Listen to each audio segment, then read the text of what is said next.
नमस्कार, स्वागत है। दीपावली पर्व पर विशेष रूप से धन के देवता कुबेर की पूजा की जाती है। तो आइए आज इस वीडियो में हम जानेंगे कुबेर के जन्म की कथा, उनकी पूजा का क्या महत्व है, पूर्व जन्म में क्या थे और किस कारण वे इतने शक्तिशाली और धन के अधिपति बने। पूर्व जन्म में कुबेर गुणनिधि नामक एक वेदज्ञ ब्राह्मण थे। बहुत ही धर्मात्मा थे, शास्त्रों का पूर्ण ज्ञान था और नियमित रूप से देव वंदन, पितृ पूजा, अतिथि सेवा करते थे। सभी प्राणियों के प्रति दया, सेवा एवं मैत्री का भाव रखते थे। बड़े ही धर्मात्मा पुरुष थे, परंतु कुसंगति में पड़कर धीरे धीरे मतिभ्रम के कारण उनके सारे अच्छे गुण अवगुणों में परिवर्तित हो गए। गुणनिधि के इन अवगुणों से उनके पिता अज्ञात थे, परंतु उनकी माता सभी कार्यों से भली भांति परिचित थी। पिता से यह बात छुपाई पुत्र मोह था कारण।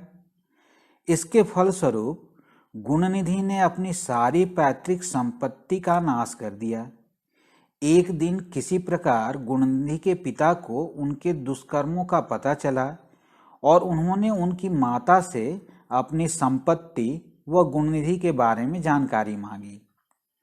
अब पिता का भय था। क्रोध एवं भय के कारण गुणनिधि घर छोड़कर वन में भाग गए।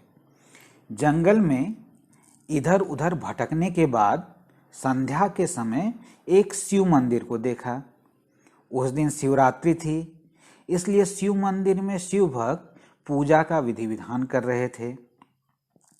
घर से भागने एवं वन में भटकने के कारण गुणनिधि पूरे दिन भूख प्यास से परेशान थे।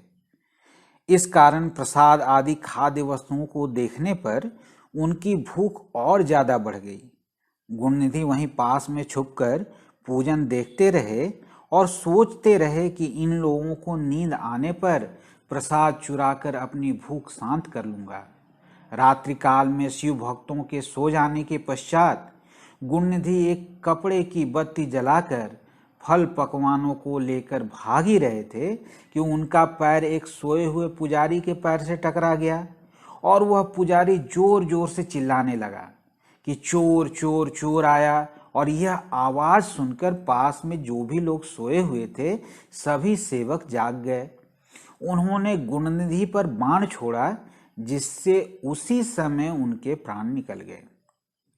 यमदूत जब गुणनिधि को शिवलोक ले गए तो भगवान शिव की आज्ञा मिली कि उन्हें शिवलोक ही ले जाना है। भगवान शंकर गुणनिधि के उस दिन भूखे रहने को व्रत उपवास, रात्रि जागरण, पूजा दर्शन तथा प्रकाश के निमित्त जलाए गए वस्त्र की बत्ती को आरती मानकर उन पर प्रसन्न हो गए और उसे अपना शिवत्व प्रदान किया और पुनः जन्म धारण कर भगवान कुबेर के रूप में गुणनिधि प्रसिद्ध हुए। शास्त्र पुराणों में कुबेर के पिता विश्रवा हुए एवं पितामह प्रजापति पुलस्त होने का उल्लेख मिलता है। कुबेर की माता भारद्वाज ऋषि की कन्या इडविडा हैं और कुबेर की सौतेली माता का नाम केशनी है। रावण, कुंभकर्ण और विभीषण सौतेले भाई हैं। इनकी पत्नी का नाम भद्रा और 2 पुत्र हुए, नल कुबेर और मणिग्रीव। कैलाश पर स्थित अलकापुरी राज्य में इनका निवास स्थान है। कुबेर की सभा में सर्वोच्च रत्न जड़ित सिंहासन पर स्वयं महाराज कुबेर विराजित हैं। रंभा, उर्वशी, मेनका आदि अप्सराएं, किन्नर, यक्ष और गंधर्वगण तथा ब्रह्मर्षि, देवर्षि व ऋषिगण उनकी सभा में विराजते हैं। उनकी सेवा में यक्ष एवं राक्षस सूर्य उपस्थित रहते हैं। कुबेर ने नर्मदा के कावेरी तट पर 100 वर्षों तक घोर तपस्या की, जिससे प्रसन्न होकर शिवजी ने कुबेर को यक्षों का अधीश्वर बना दिया और जिस स्थान पर उन्होंने तपस्या की उसे कुबेर तीर्थ नाम दे दिया, जहाँ कुबेर को अनेक वरदान प्राप्त हुए। रुद्र के साथ मित्रता, धन का स्वामित्व, दिक्पालत्व एवं नल कुबेर नामक पुत्र आदि वर प्राप्त होते ही धन एवं 9 निधियों का स्वामित्व कुबेर को प्राप्त हुआ। उस स्थान पर आकर मरुद्गणों ने कुबेर का अभिषेक किया। पुष्पक विमान भेंट कर कुबेर को यक्षों का राजा बना दिया। उस स्थान पर राजश्री के रूप में साक्षात महालक्ष्मी नित्य वास करती हैं। राजाधिराज धनाध्यक्ष कुबेर अपनी सभा में बैठकर अपने वैभव व निधियों का दान करते हैं। इसलिए भगवान कुबेर की पूजा अर्चना से उनकी प्रसन्नता प्राप्त कर मनुष्य वैभव धन प्राप्त कर लेता है। धन की त्रयोदशी, धनतेरस एवं दीपावली पर कुबेर की विशेष पूजा अर्चना की जाती है।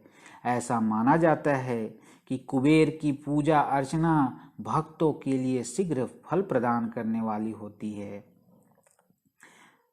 वीडियो देखने के लिए बहुत बहुत धन्यवाद।